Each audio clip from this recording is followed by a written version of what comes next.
नमस्कार, खबरों की खबर में आपका स्वागत है। मैं हूं तृप्ति। सुशांत सिंह राजपूत की मौत के 5 महीने बीत चुके हैं और अब तक नहीं पता चला कि सुशांत की मौत कैसे हुई। अब तो साल 2020 का सबसे बड़ा रहस्य बन चुका है कि सुशांत सिंह राजपूत की मौत की जांच कर रही सीबीआई के हाथ क्या लगा है। सुशांत के फैंस सीबीआई की जांच के नतीजों का दिन गिन गिन कर इंतजार कर रहे हैं। इस केस में सीबीआई की खामोशी अब लोगों को चुभने लगी है। सीबीआई की रिपोर्ट आने में जितनी देर हो रही है, न्याय को लेकर उनके फैंस की आशंकाएं उतनी ही बढ़ती जा रही हैं। सीबीआई को भी पता है कि सुशांत केस को लेकर उनकी छानबीन की रिपोर्ट का बेसब्री से इंतजार किया जा रहा है, लेकिन फिर भी अब तक ना तो जांच को लेकर सीबीआई की तरफ से कोई बयान आया है और ना ही सीबीआई ने अपनी रिपोर्ट को लेकर कोई डेडलाइन दी है। सुशांत की मौत के बाद हर रोज नए नए सनसनीखेज खुलासे करने वाले गवाह, सुशांत के दोस्त, रिया के जानकार, सुशांत को न्याय दिलाने में दिलचस्पी ले रहे सुब्रमण्यम स्वामी, यहां तक कि सुशांत केस के चलते मुंबई पुलिस और उद्धव सरकार के निशाने पर आया रिपब्लिक टीवी, सब अब चुप हैं। सीबीआई जांच पर भले ही सुशांत सिंह राजपूत के परिवार के वकील खामोश हैं, लेकिन एक वकील लगातार इस मामले में सीबीआई जांच को लेकर सोशल मीडिया पर हिंट दे रहे हैं। उनके ट्वीट्स सुशांत के फैंस को ये दिलासा देते हैं कि सुशांत के साथ निश्चित तौर पर इंसाफ होगा। उनका नाम है एडवोकेट विवेकानंद गुप्ता। विवेकानंद गुप्ता के सोशल मीडिया पर किए जा रहे खुलासों को लोग गंभीरता से लेते हैं।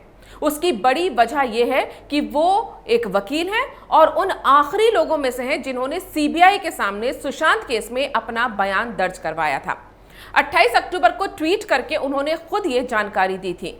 उनका दावा है कि उन्होंने उस गवाह की गवाही सीबीआई के सामने दिलवा दी है जिसने 13 जून की रात सुशांत और रिया चक्रवर्ती को साथ देखा था। एडवोकेट विवेकानंद गुप्ता का कहना है कि सीबीआई रिपोर्ट में हो रही देरी से घबराने की जरूरत नहीं है। उनका दावा है कि सीबीआई की जांच एकदम सही दिशा में चल रही है और सीबीआई खामोशी से इसलिए काम कर रही है क्योंकि वो पुख्ता सबूत जुटाने में लगी है। अगर सीबीआई अपनी जांच के हर पहलू को उजागर करती है तो सुशांत की मौत के जिम्मेदार लोगों को इससे फायदा हो सकता है। लेकिन एडवोकेट विवेकानंद गुप्ता ने पिछले दिनों सोशल मीडिया पर कुछ ट्वीट्स किए हैं जो सुशांत केस में उठ रहे सवालों के जवाब की तरह लगते हैं। उनके ये ट्वीट्स सीबीआई से हुई उनकी मुलाकात के आधार पर हैं या फिर उनके अपने तथ्य और तर्क हैं, ये तो पता नहीं, लेकिन जो बातें उन्होंने कही हैं वो सुशांत केस में सुसाइड थ्योरी को सिरे से खारिज करता है। एक एक करके उनके ट्वीट्स को समझने की कोशिश करते हैं। उनका 10 दिसंबर का ट्वीट है जिसमें उन्होंने सुशांत सिंह राजपूत, दिशा सालियान और जिया खान की तस्वीर पोस्ट की है और लिखा है, इन तीनों केसों में एक ही व्यक्ति कॉमन है। हालांकि उन्होंने ये नहीं लिखा कि वो शख्स कौन है, लेकिन सोशल मीडिया पर लोगों ने एक बार फिर सूरज पंचोली का नाम लेना शुरू कर दिया है क्योंकि इन तीनों केसों में एक वही नाम है जो कॉमन था। जून 2013 में जिया खान की मौत हुई थी और जून 2020 में दिशा और सुशांत की मौत हुई। जिया खान के मामले में तो सूरज पंचोली पर अब भी केस चल रहा है। वहीं दिशा सालियान केस में भी सूरज पंचोली का नाम आया था और सुशांत की मौत के बाद सूरज और सुशांत के झगड़े की खबरें भी आई थी और उसमें भी उनका नाम लिया गया था। हालांकि सूरज पंचोली दिशा और सुशांत के केस में अपना नाम घसीटे जाने पर एक फ्रेंडली मीडिया के सामने भी आए थे और अपना इंटरव्यू देते हुए उन्होंने ये कहा था कि उन्हें जबरन फंसाया जा रहा है। अब एक बार फिर एडवोकेट विवेकानंद के पोस्ट के बाद लोग सूरज पंचोली का नाम ले रहे हैं। इसी दिन विवेकानंद ने एक और पोस्ट किया था जिसमें लिखा था, वहां कोई खून नहीं था, उसका गला घोटा गया था। विवेकानंद ने ट्वीट उन अटकलों और खबरों को लेकर किया था जिसमें यह कहा गया था कि सुशांत के पास काफी खून देखा गया था। हालांकि उन्होंने एक ट्विटर यूजर को जवाब देते हुए ये कहा कि सुशांत की तस्वीर से वो पैरालाइज्ड जरूर लग रहे हैं लेकिन वहां खून नहीं बहा था। उन्होंने 6 दिसंबर के ट्वीट में कहा था कि कहानी छत से शुरू हुई है और छत पर ही खत्म होगी। सुशांत सिंह राजपूत के मामले की जांच जब सीबीआई को सौंपी गई थी तो इन्वेस्टिगेशन के दौरान सीबीआई 3 बार सुशांत के घर की छत पर घंटों तक छानबीन करती रही। खबर यह भी आई थी कि सीबीआई को सुशांत के घर की छत से काफी अहम सबूत मिले हैं। लेकिन सवाल ये भी उठ रहे हैं कि अगर सीबीआई को अहम सबूत मिल चुके हैं तो अब तक सीबीआई ने अपनी फाइनल रिपोर्ट क्यों नहीं दी।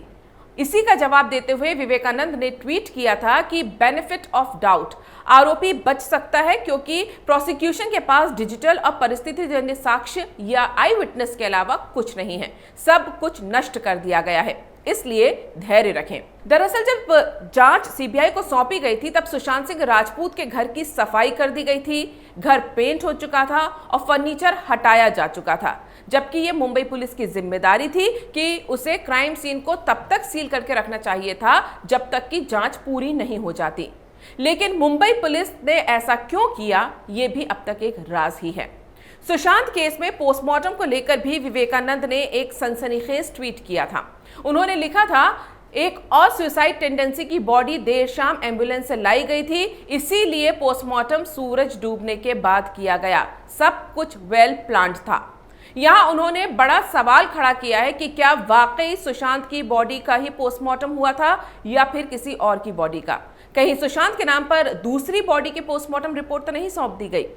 विवेकानंद गुप्ता ने यह भी ट्वीट किया कि सीबीआई अपनी जांच के दौरान उन 10 लोगों की मौत की जांच कर रहा है जो सुशांत केस से जुड़े हुए थे। यानी विवेकानंद गुप्ता के मुताबिक सुशांत केस से लिंक्ड 10 लोगों की मौत हो चुकी है।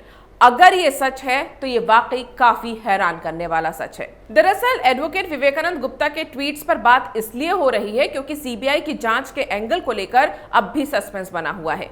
ऐसे में इसी केस के मामले में सीबीआई के सामने पेश हो चुके गवाहों में से एडवोकेट विवेकानंद ही एक ऐसे व्यक्ति हैं जो सीबीआई की जांच पर लगातार बात कर रहे हैं। इसीलिए उनकी बातों से कम ये तो इशारा मिलता ही है कि सीबीआई की जांच किस तरफ जा रही है। पिछले कुछ दिनों के विवेकानंद के ट्वीट्स का निष्कर्ष अगर देखा जाए तो उनके हिसाब से सुशांत केस में सीबीआई हत्या के एंगल से ही जांच कर रही है, जिसमें सुशांत के घर की छत से मिले सुराग केस का सच सामने लाएंगे और दिशा और सुशांत के केस में शामिल कॉमन शख्स पर भी गाज गिरेगी। साथ ही पोस्टमार्टम का सच क्या वाकई कुछ और है, ये भी सीबीआई पता कर चुकी है। हालांकि ये दावे विवेकानंद के हैं और सीबीआई की रिपोर्ट आने के बाद ही इनकी सच्चाई सामने आएगी।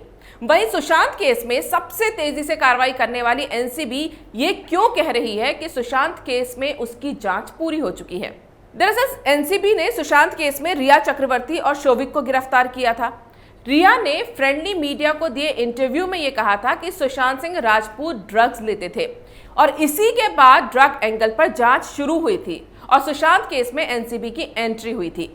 पर सुशांत सिंह राजपूत को बदनाम करने वाली रिया के चैट्स जब सामने आए तो एजेंसी को पता चला कि सुशांत के घर पर रिया, शौविक, सुशांत राजपूत के सारे स्टाफ के लोग, सिद्धार्थ पिठानी, दीपेश सावंत, मैनेजर श्रुति मोदी, पूरा इनका एक ड्रग चैट ग्रुप बना हुआ था जिसमें सुशांत नहीं थे पर बाकी सब ड्रग्स लेने खरीदने की बातें करते थे और इसी के आधार पर जांच हुई और रिया और शोविक को गिरफ्तार किया गया।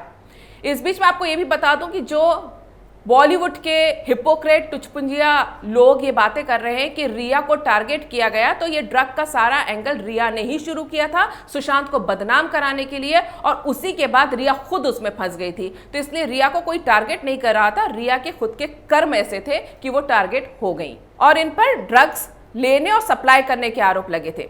हालांकि फिलहाल रिया और शोविक दोनों को बेल तो मिल चुकी है लेकिन ये केस से बरी नहीं हुए हैं।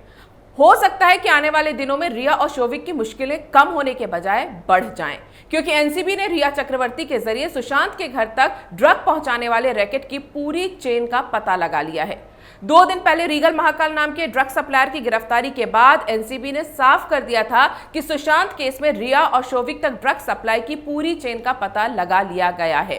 रीगल महाकाल के जरिए ही ये ड्रग सप्लाई का काम शुरू होता था जो अनुज और कैजान जैसे ड्रग पैडलर के जरिए रिया और शोविक तक पहुंचता था। रीगल महाकाल के पास से एनसीबी ने 2.5 करोड़ की मलाना क्रीम भी जब्त की और रीगल महाकाल से पूछताछ के आधार पर बॉलीवुड सेलिब्रिटी के मेकअप आर्टिस्ट और हेयर ड्रेसर सूरज गोंदाबे को कोकीन के साथ गिरफ्तार किया गया, जिसके बाद ये उम्मीद जताई जा रही है कि वो अब कई बड़े नामों का खुलासा कर सकता है।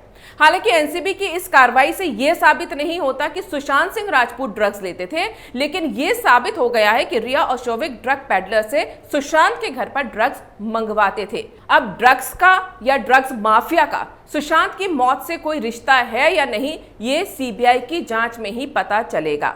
सुशांत सिंह राजपूत केस की रिपोर्ट जब भी सीबीआई पेश करेगी, उसे उन तमाम सवालों के जवाबों के साथ आना पड़ेगा जो सुशांत की मौत के बाद लगातार उठते रहे हैं, जिसमें 13 जून की रात का सच, सुशांत के शरीर पर निशानों का सच, उनके पैर के मुड़े होने का सच, देर रात हुई पोस्टमार्टम रिपोर्ट का सच, कूपर अस्पताल के डॉक्टरों का सच, विसरा सैंपल में गड़बड़ी का सच, बिना जांच पूरे हुए सुशांत के घर का हुलिया बदलने की साजिश का सच, मुंबई पुलिस की लापरवाही का सच, सबके जवाब देने होंगे। और उम्मीद यही है कि सीबीआई इन सारे सवालों के ठोस जवाब लेकर जल्द सामने आएगी। अगर आपको ये वीडियो पसंद आया है तो इसे लाइक करें, शेयर करें और कैपिटल टीवी को सब्सक्राइब करें।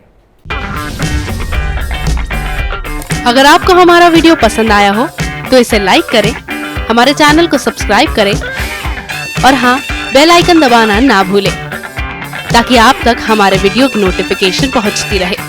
आप अपना सुझाव हमें कमेंट बॉक्स में दे सकते हैं। हमारे साथ जुड़ने के लिए शुक्रिया।